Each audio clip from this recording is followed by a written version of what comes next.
Hi there, Crafty Pals, Louise with you. Thanks so much for checking out this video. It is all about scrap lifting myself.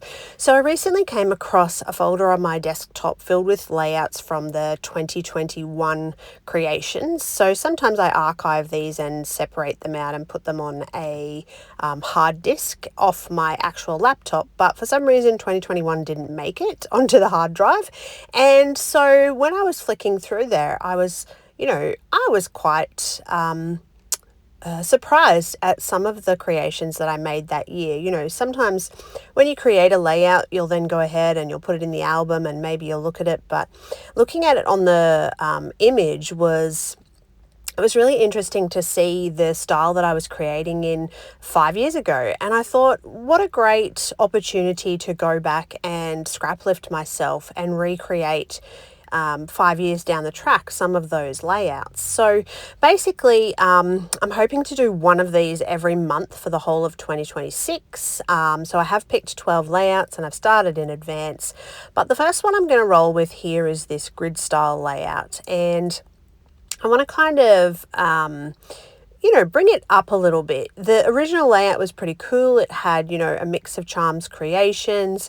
It had a series of photos, but it had lots of layers. And that's effectively what I want to do, is try and go with a layered kind of effect, but really, really elevate it and bring it up to that sort of more 2026 kind of scrapping. And, scrap lifting is super simple because you can take inspiration from any part of a layout. Like obviously this one is just nice and easy. It's all about that grid, multi-photo. Again, I've pulled Charms creations, so I'm keeping it quite similar in this instance. But sometimes your scrap lift, it may not be as much similar to the original layout as this one particularly is. You could just go with the the grid style, the smaller pieces, and move them off to one side and make a grid. You could do a 2x2 grid and still call it a scrap lift. So it doesn't necessarily have to be an exact replica of a layout to be called a scrap lift. Find inspiration wherever you can.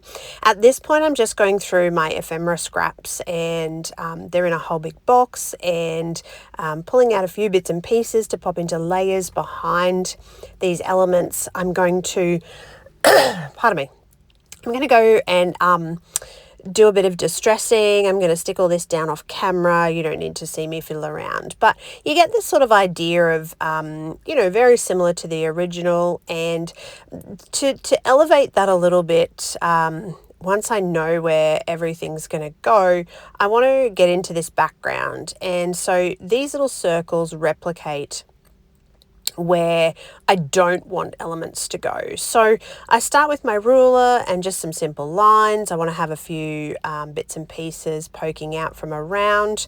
Once I started to get into this, the lines were a good idea, but I had far too much photos. So I end up with lines, but a lot of them do get covered up.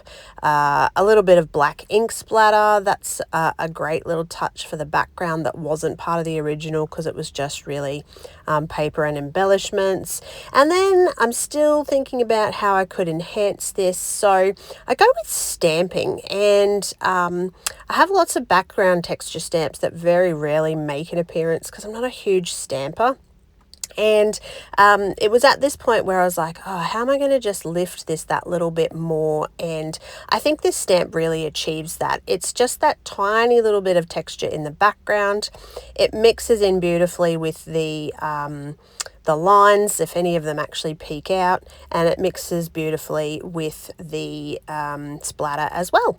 So that's my scrap lift for the version of 2021 to 2026. I hope that you enjoyed that. It really has been fun, and thank you for watching as always.